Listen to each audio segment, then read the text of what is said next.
Welcome to New Possibilities. I speak truth to power without fear. So this video is in defense of Representative Ilhan Omar. And what I'm going to do is walk you through this whole controversy. I'm going to show you an article that goes step by step and it explains how this whole controversy is arisen. Basically, you have a situation where this sister put out a tweet, and because of that, she was accused of anti-Semitism. And you had pressure from Republicans and Democrats, people condemning her, calling on her to issue an apology. And now you even have the president of the United States calling for her to resign. So I'm going to show you this article. I want to show you some other articles that basically establish the point that this sister did not make any kind of anti-Semitic statement. She simply stated the facts. So let's go to the articles. I'm going to share my screen real quick so that you all can see what I'm referencing. Just bear with me a second.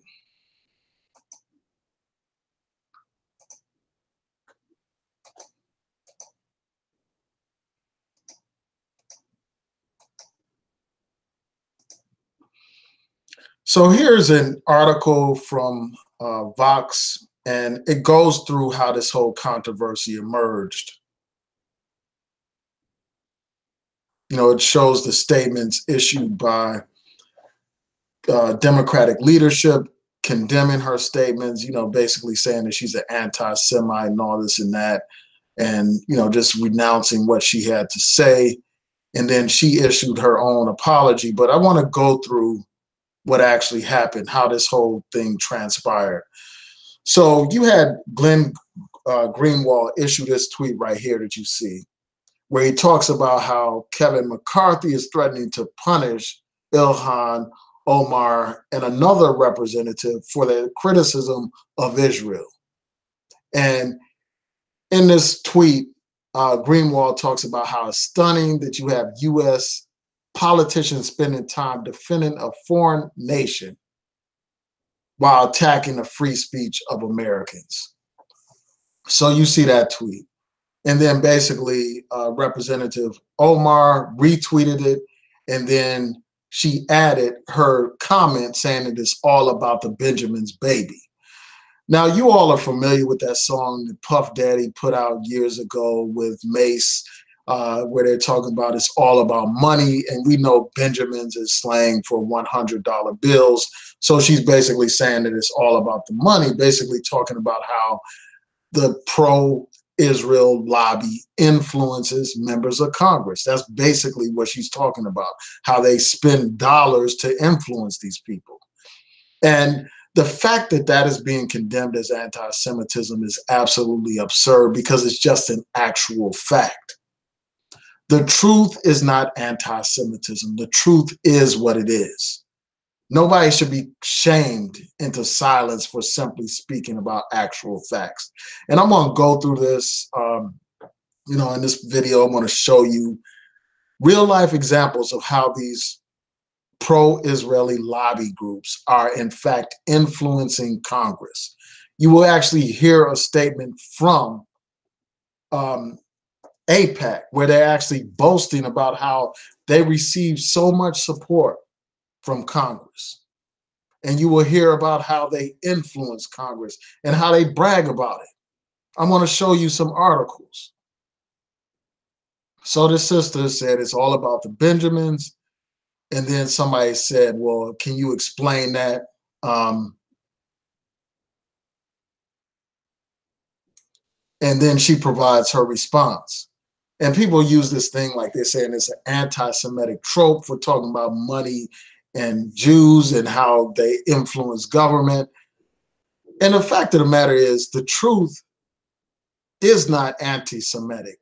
If in fact Jews are given money to influence Congress, how is stating that anti-Semitic? How is simply stating that fact that you have members of the Jewish community, you know, you have the pro-Israeli lobby that's actually giving money to these congressmen in order to influence the decision-making process in Congress. Why is stating that simple fact anti-Semitic. And I just want to make one quick point before I get into it.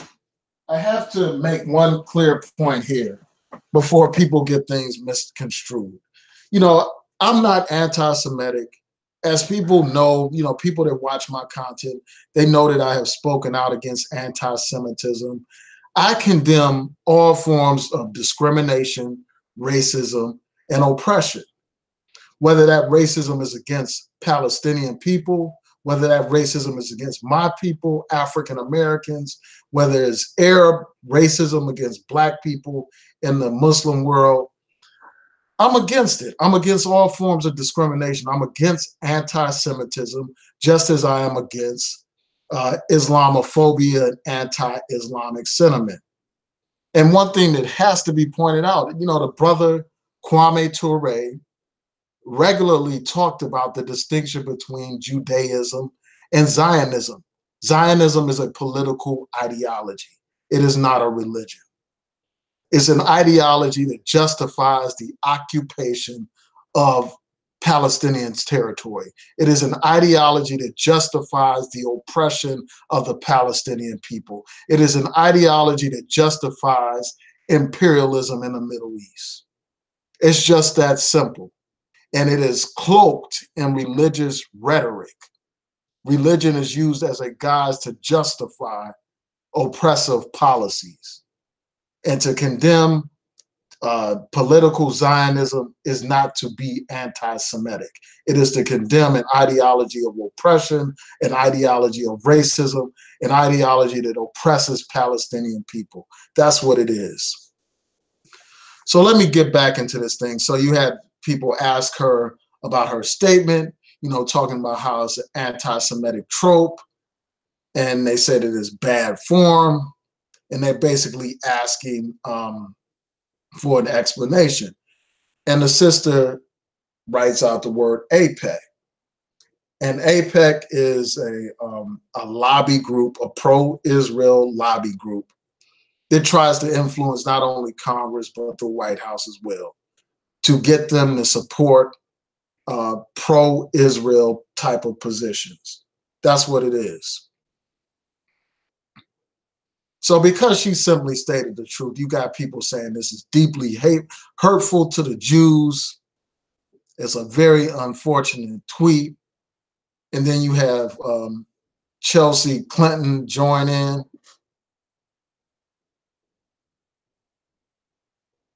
And then you also had, you know, these Republicans speak out and stuff like that. And the thing that's odd, you know, the same people that are condemning her for her statements, you know, at least one of them, Kevin McCarthy, he's on record talking about, like, pointing out some Jewish people and talking about how people shouldn't allow these Jewish people to buy an election. So he's the last one to be talking about, you know, talking about somebody's anti-Semitic. Here he is saying, we cannot allow Soros, Steiner, and Bloomberg to buy this election. Get out and vote Republican November 6th. And it says MEGA, Make America Great Again, and it has the American flag. How is this man in any position to criticize anything that Ilhan Omar is saying on Twitter when he has statements like this on the record? Basically talking about, don't let these Jews buy this election. That's basically what this message is, even though he's pointing out these individuals. How can he have the nerve to condemn this sister? So after she put out that tweet, you had these statements from the people that I read earlier. So you had the Democratic leadership issue a statement on what they called anti-Semitic comments of Congresswoman Ilhan Omar. Simply for stating the obvious, she's considered anti-Semitic. Simply for stating that the Zionist interests, the pro-Israeli interests, influence elections through money. That's essentially what she was implying. They influence the decision-making process through campaign contributions. So for that, this is what the leadership had to say, the Democratic leadership.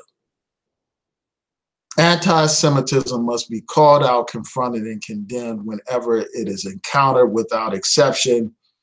We are and will always be strong supporters of Israel in Congress because we understand that our support is based on shared values and strategic interests.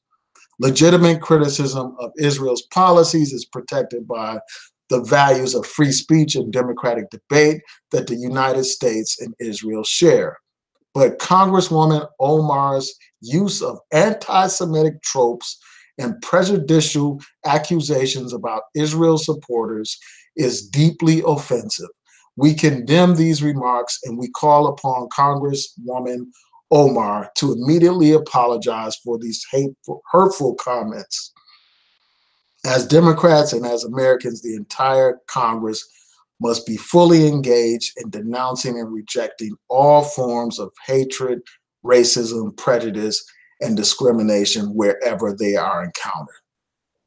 All forms of hatred, racism, prejudice, and discrimination wherever they are encountered.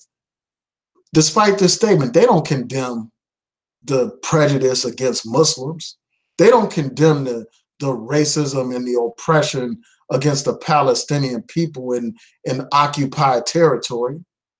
But yet they want to condemn this sister for simply pointing out the obvious. That's like condemning somebody for pointing out that the sky is blue. That's essentially what has happened here. And these people in Congress are so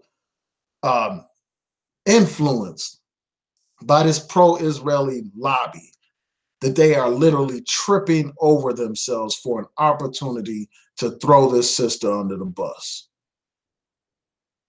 So this sister was forced to issue this apology. And, I really think that she shouldn't have issued this apology, but I understand that as a freshman in Congress, it would be difficult for her to get anything done without issuing such a statement. She has to work with these people, so it probably would be impossible for her to do anything in Congress. So I understand why she did this, but if I was her, I would not have.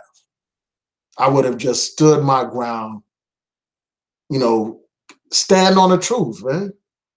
Speak truth to power without fear. That's how we have to be, period. That's how all people should be. Instead of caving to the pressure of these people, caving.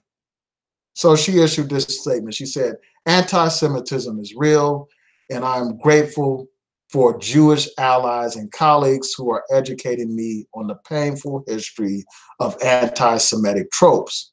My intention is never to offend my constituents or Jewish Americans as a whole.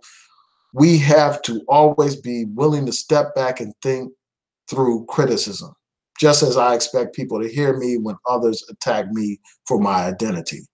This is why I unequivocally apologize.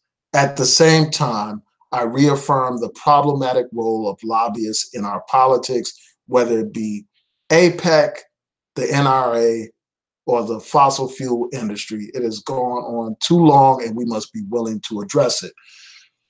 So she issued her statement, and I like the fact that she reaffirmed, her position dealing with AIPAC, basically saying that they are a problem. Their role in influence in politics is a problem.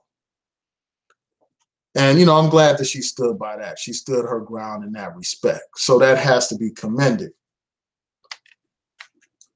But I also want to say this, why is it such a big deal if somebody points out the fact that AIPAC is trying to influence the political process? When people talk about other groups of lobbyists trying to influence the political process, it's no big deal. There's no controversy. When people talk about the NRA influencing Republicans, for instance, to block any kind of efforts for reasonable gun control laws, it's not a problem to criticize the NRA. It's not a problem to to criticize even the evangelical right, the people that are the far right Christians. It's not nothing wrong with criticizing them or calling them out. But for some reason, when you call out the pro-Israeli lobby in this country, you're automatically condemned and labeled as an anti-Semite. And I think that that's just a tool, a label that's used to shame people into silence. That's all it's used for. So let's get into this article a little bit more. So this article, just bear with me one second. This article points out a couple of things. First of all, it establishes that AIPAC and other pro-Israeli groups wield substantial influence over Congress and the White House. This article and the other articles that I'm going to refer to in this particular video. For instance, right here, like I was mentioning earlier, AIPAC acknowledges his influence. They talk about it. This is a quote from AIPAC. They said the United States Congress has provided Israel with the strongest support of any institution in the world. Of any institution in the world. So that tells you about the power of this pro-Israeli lobby. And to call this out is not anti-Semitism. Here you have AIPAC themselves acknowledging their influence and power. And they go on to say this, and AIPAC tells its members that involvement in the political process is a tangible way of showing friends of Israel that you care about who serves in Congress. So they're encouraging their people to be involved in the political process to affect change or to promote their interests. And on a side note, I'll say this. Why you got all these pro-Black people on here, unlike these other people that understand the importance of the political process in influencing decision-making, you got these pro-Black people on here that are telling you to disengage from the federal government in terms of, voting and, participating in lobbying and stuff like that. That tells me point blank that a lot of these so-called, pro-Black people are not even about Black empowerment. But that's a whole nother video for another time.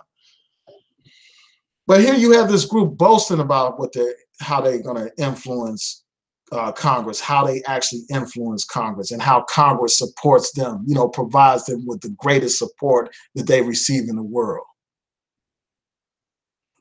Now, people want to talk about, often you'll hear them say, AIPAC doesn't really donate directly to candidates. And I'm going to get to that in a minute. I'm going to go into, how they get around that.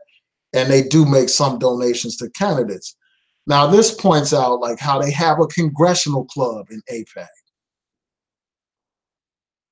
And that has the quote that I pointed out before, where it talks about how the United States Congress has provided Israel with the strongest support of any institution in the world.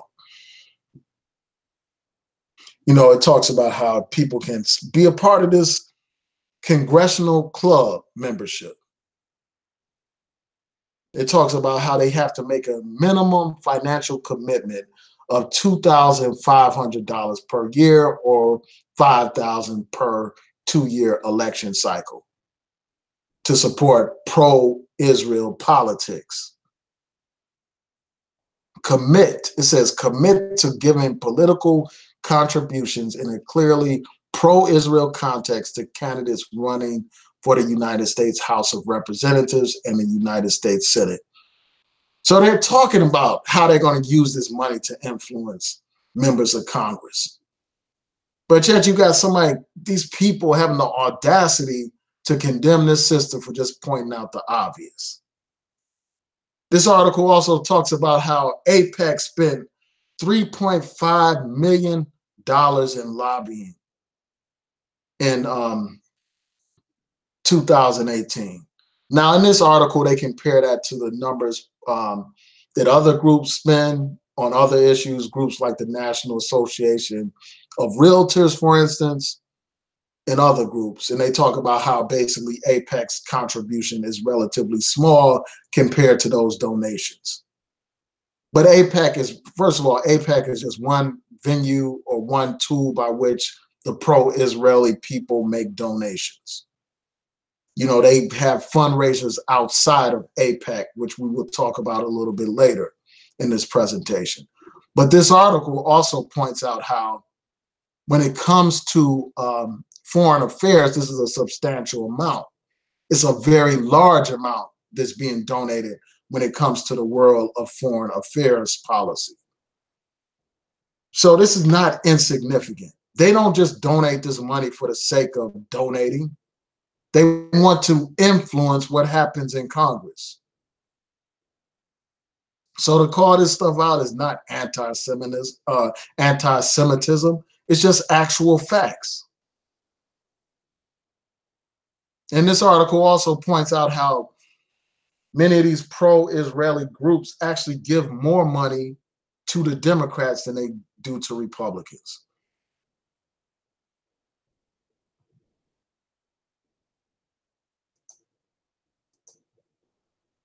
And then you have these other articles right here that talk about AIPAC and, you know, the contributions that they give. This article points out how the other group, J Street PAC, made $3.4 million in contributions during the 2016 election cycle. And pro-Israeli groups contributed $14 million to various campaigns during the 2018 elections. Now, one of the things that Representative Omar said was this. Again, she talked about how it's all about the Benjamins. You know, when she mentioned, like when she was saw this tweet from, let me go back to the tweet. When she saw this tweet from Glenn Greenwald, where he's talking about how this GOP leader, Kevin McCarthy, is threatening punishment against her and this other Muslim representative. She mentioned, well, it's all about the Benjamins. And in fact, that's true. Because you have this guy, this mentioned in that particular tweet, Representative Kevin McCarthy. This article points out how he received $33,200 from pro-Israel groups in the midterms. That's money his campaign directly received. You can't tell me that that kind of money doesn't buy some influence. You can't tell me that. And then we'll talk about Sheldon Adelson as well and how he contributed to the Republican Party, contributed millions of dollars to Republican candidates. And he is a member of the board of directors for the Republican Jewish Coalition. That's the Republican Jewish Coalition. So you can't tell me that these people don't have influence. And I'm going to go to that article in a second.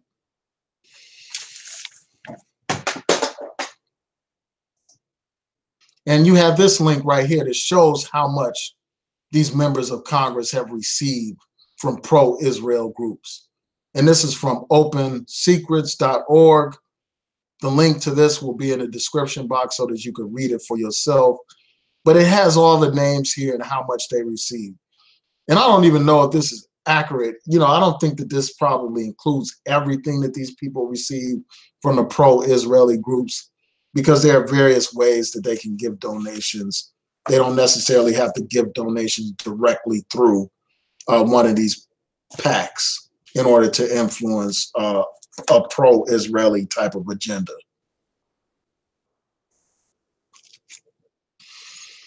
And one thing has to be pointed out, and this is another thing, I want to talk about this real quick. Now, Nancy Pelosi, you know, she came out strong against Representative Omar, calling, her to apologize, basically pointing out how she's, her statements were anti-Semitic. And it's no surprise because somebody like Nancy Pelosi receives so much support from the pro-Israeli lobby. This article right here talks about how J Street backed Nancy Pelosi for House Speaker. They supported her. And then all these groups, these people that want to talk about how this woman, Representative Omar, is an anti-Semite for pointing out the influence of these pro-Israeli groups. Here you have these people actually sitting up, attending these pro-Israeli conferences, AIPAC's conference in particular. You have the very man that she was talking about, Kevin McCarthy, at this conference. And I was reading one of these articles about how this guy, Kevin McCarthy, sponsors these trips to Israel for members of Congress, where these members of Congress get to stay up in these luxurious places in Israel, all paid for by the Israeli lobby and stuff. You can't tell me that that doesn't have influence. You can't tell me that they don't have influence over these politicians when they go to these conferences. These politicians basically go to these conferences to kowtow and tap dance to the music played by the pro-Israel lobby. That's what they do. And they got the nerve to criticize this sister for simply pointing out this reality. So you got this picture here, this video here of them at this pro-Israeli conference sponsored by AIPAC. And then Nancy Pelosi. I mean, just like most of these members of Congress have given speeches before AIPAC.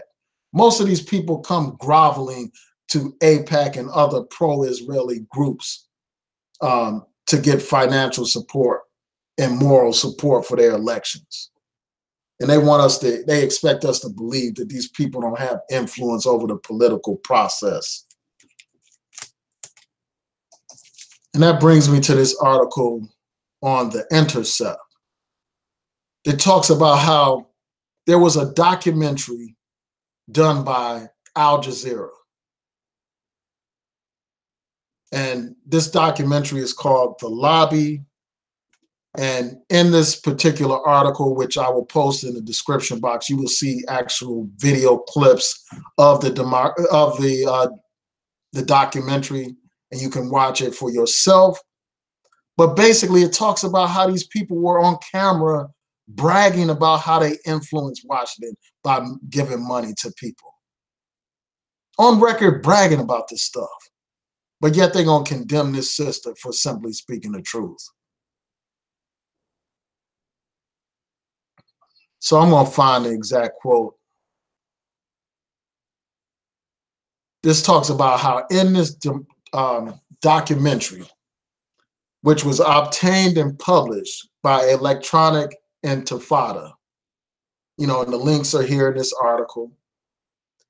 So this article says this: in this documentary, leaders of the pro-Israeli lobby speak openly about how they use money to influence the political process in ways so blunt that if the comments were made by critics, they would be charged with anti-Semitism. So it's fine for them to admit how they influence Congress and the White House by shelling out all this money. But if somebody like myself speaks on it, all of a sudden we're considered anti-Semitic for simply telling the truth.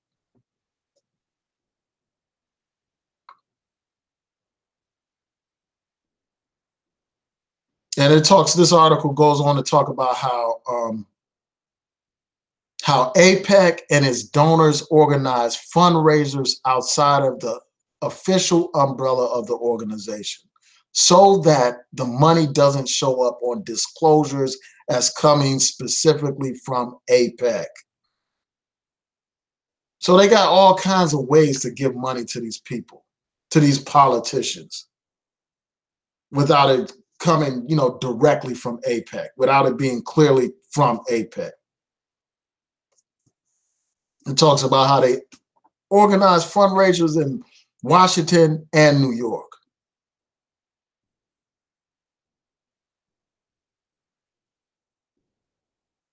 And one of these people, this is a member of this pro-Israeli lobby, pointed out how congressmen and senators don't do anything unless you pressure them. They can kick the can down the road unless you pressure them. And the only way to do that is with money. That's what this man says. But yet they want to condemn this sister for saying this, basically saying the same thing, for pointing out the truth. And then you had this section here where they're talking about how they influence this, this African-American African-American representative. I think Anthony Brown. Yeah, Anthony Brown is his name. It talked about how you want to have the Jewish community go face to face in this small environment and say this is important to us. And we want to make sure that if we give you money that you're going to enforce the Iran deal, for instance. This is an example. And it talks about how you can quickly mobilize and give them money and stuff like that to influence the process. But yet this is condemned as anti-Semitism coming from a non-Jewish person's mouth, when it's just simply the facts. And this article points out how basically that statement from these lobbyists themselves is not any different, or not so different, from what Representative Omar was describing. But for some reason, it's anti-Semitism.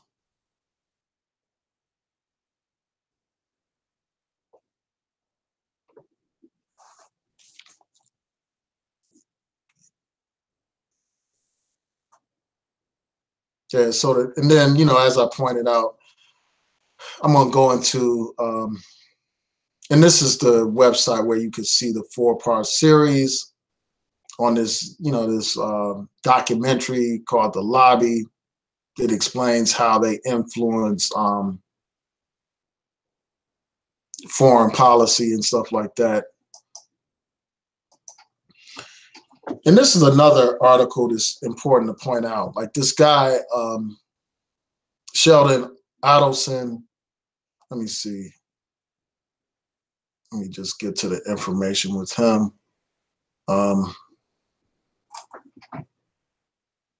Yeah, it talks about, this guy is a Vegas casino mogul. He's 85 years old.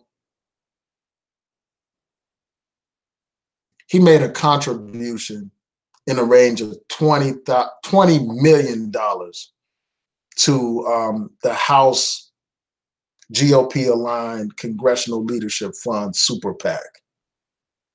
You can't tell me there are no strings attached to that money. You can't tell me that the strong pro-Israel policy is not tied to those funds. These people don't give away funds for free. When they give away money, they expect something in return for it. And here's some background information on Sheldon Adelson. He's the CEO and chairman of a casino company, Las Vegas Sands. He owns more than half of the $13 billion gambling empire. He's worth $35.8 billion.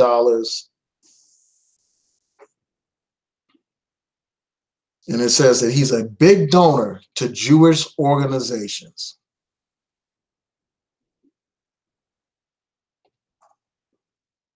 You can find this for yourself. This is from Forbes. So let me just stop sharing my screen for a second and check in with you all to see what you're saying.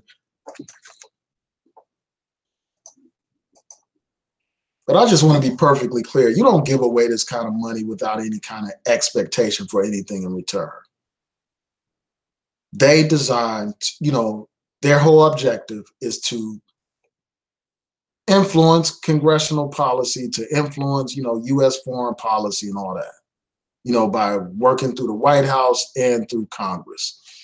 So, yeah, so the bottom line is this, man. I defend this sister. I stand with this sister. This sister did nothing wrong. Speaking the truth is not anti-Semitism. Not one of these people that criticized her said that anything that she said was wrong. They didn't say that, well, the pro-Israeli lobby doesn't give money to Congress. They didn't come back with anything like that. Instead, what they did is they labeled her. They attacked her. They basically used ad hominems to silence her. That's what they did. So I just wanted to come on here to express my support for this sister. I stand with this sister. I'm riding with this sister on this issue. So before I go, I want to check in with you all to see what you all are saying. And yeah, let me do that.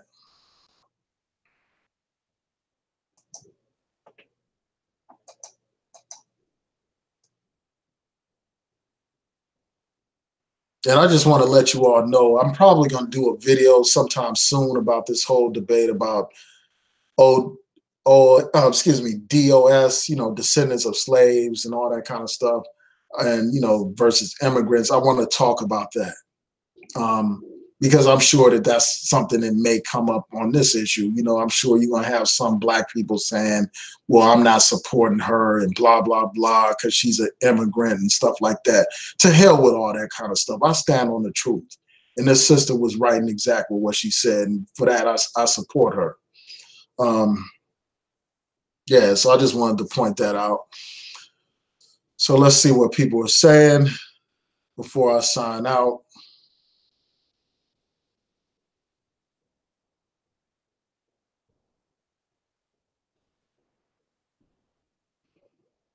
Yeah, and that's a good point, Covina, man. Shout out to Covina, man. He talked about how AIPAC basically controls both parties. They have influence over both parties. And that's a sign of power. That's a sign of having influence when you have the ability to have both parties support your agenda.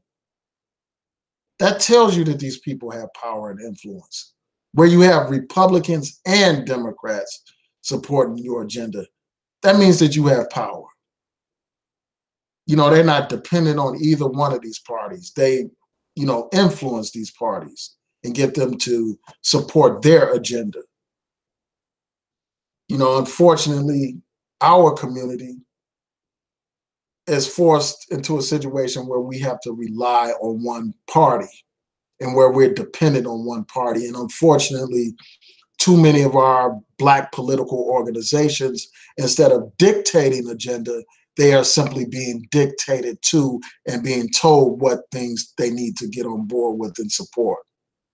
Instead of writing legislation and proposing legislation, they're just co-signing legislation brought to them by white liberal Democrats instead of dictating their own agenda. And that's a damn shame, man. In many ways, we need to be doing what these other groups are doing, trying to expand our influence. Just like, this particular group, the pro-Israel lobby or the NRA or the LGBT, we can learn a lot from what they have done. Yeah, they're going to try to shut her down. And that reminds me, let me go to Donald Trump real quick before I go to the rest of your comments. I have to go to what he had to say, where he's trying to call for this sister to resign. I almost forgot about that. I have to share that. So let me share my screen for a second. This man, with all the things going on with him, he has the audacity to tell this sister that she needs to resign. So it says that, this is from Politico. It says that Donald Trump called on, Representative Omar to resign amid the firestorm over recent social media posts by Representative Omar. With all the things that this man is posting on Twitter, all the racist things he has posted, all the sexist things that he has posted. This man has the nerve to call for somebody to resign. This is a man who has so many people connected with his campaign who have been indicted. Some of them have been convicted for various offenses. This man is being investigated for colluding with the United States enemy, Russia, for colluding with them in the election. And this man has the audacity to be calling for somebody to resign. This man needs to be impeached, but yet he has the nerve, the gall, the audacity to call for this sister to resign with all the dirt that this man has done. With his grimy, ridiculous record, he has the nerve to be calling for this sister to resign. This sister shouldn't have apologized, but she did apologize, and still this man isn't satisfied. And I'm not surprised. This is a man who was supported by that guy, Sheldon Adelson, supported his campaign. So of course he's going to be beholden to this man and his pro-Israel agenda. The mere fact that people want to make it a crime to boycott Israel just points out like how much influence these people have. And the fact that you have the president of the United States calling for the resignation of this sister, that's, again, is a demonstration of the influence that these people had, the very influence that this sister was condemning and calling out. The president of the United States calling for this resignation. I didn't hear him call for Steve King's resignation after all those racist statements he made. I didn't hear him call for that. But yet he wants to pretend like he's so outraged. This man has the audacity to condemn what he has labeled as anti-Semitism when this man perpetuates Islamophobia, hatred towards Muslims. How are you going to condemn discrimination against one religion when you participate in discrimination against another religion? This man imposed a travel ban. Early on, he talked about how he wanted to prevent Muslims from coming to this country. And this man has the audacity to speak out against so-called anti-Semitism. Get the hell out of here. All this dirt this man has done. This man isn't fit to be president. This man should be impeached, as Representative Al Green called for. And he has the nerve to get on here talking about somebody needs to resign for simply saying it's all about the Benjamins, when in fact it is all about the Benjamins, all about how those Benjamins control these members of Congress. It's no coincidence that you got all these people that blindly support Israel. When Israel was bombing babies in Gaza, the Gaza Strip and West Bank, you had the United States supporting that stuff. When the whole world was condemning the human rights violations committed by the state of Israel, United States supports that stuff. So you can't tell me that the pro-Israel lobby doesn't have influence over Congress and over the White House. Whether you have Republicans in there or Democrats, their influence remains in place. So let me stop sharing my screen for a second. That just gets me fired up, man. You got this guy with blood on his hands. You know, a guy that's grimy and filthy, you know, trying to come to this situation and acting like he got some clean hands. He is in no position to call for the resignation of anybody. This man shouldn't even be president. This is a man who boasted about sexually assaulting women. And he has the audacity to be calling for somebody's resignation. This is a man who made jokes about the disabled, made all kinds of derogatory comments about women. This is a man who encouraged his his supporters at his rallies to engage in violence against protesters, many of whom were Black. But yet this man has the nerve to be talking about somebody needing to resign. This man has the nerve, the gall to be judging somebody. Just throwing stones when he got all kinds of sins himself, all kinds of shortcomings himself. All right, so let me go to this, back to these comments, man. This stuff just gets me going, man. Just gets me fired up.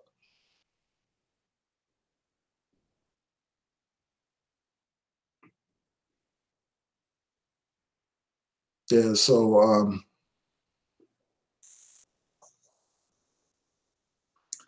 somebody pointed out how they're always trying to get an African to apologize publicly. Yes, that's what they do, man. These people attack Black people, man. Black people that are courageous and outspoken, they condemn them. You know, just like that sister from the Women's Rights March. You know, the Tamika Mallory, that sister. They're going to condemn her as some anti-Semite simply because she made some statements supportive of Farrakhan.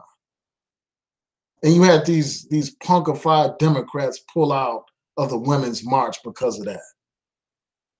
And then you had the situation involving the sister, Angela Davis, because she spoke out about the conditions that the Palestinian people are going through, because she spoke out about the human rights violations that are taking place in the occupied territories of Palestine. Because she did that, you had a so-called civil rights group withdraw an award that they were going to give her. And eventually they caved to public pressure and ended up giving her that award. But that speaks to the power that these people have. It speaks to how they try to discredit Black leaders and demonize Black leaders who have the courage to condemn, you know, the oppression of Palestinian people. So let's see.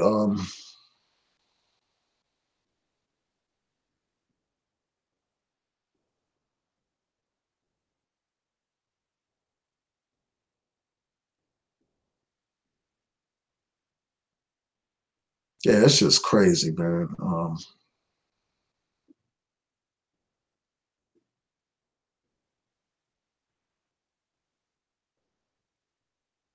So somebody asked, what did Representative Omar say? Let me go back to it. Well, basically, I'm just going to summarize it. She, you know, someone put out a tweet, this person by the name of Glenn Greenwald. He's with The Intercept. You know, he's somebody that's an expert on the Middle East. And basically, he was talking about how members of Congress are going to try to have sanctions against Representative Omar and another Muslim representative because of statements that they have made critical of Israel. And basically, the sister retweeted that and added a quote, you know, talking about it's all about the Benjamins, talking about how basically how this pro-Israel lobby influences public policy, you know, foreign policy by giving money to these different members of Congress. And, you know, in this particular live stream, I pointed out examples of how they do just that. And I basically established the point that what the sister said was right and exact and actual facts, and facts are not anti-Semitism. So that's it in a summary. If you all go back to the beginning of the, you know, of this particular stream, you'll see how I laid out like what this whole controversy is all about.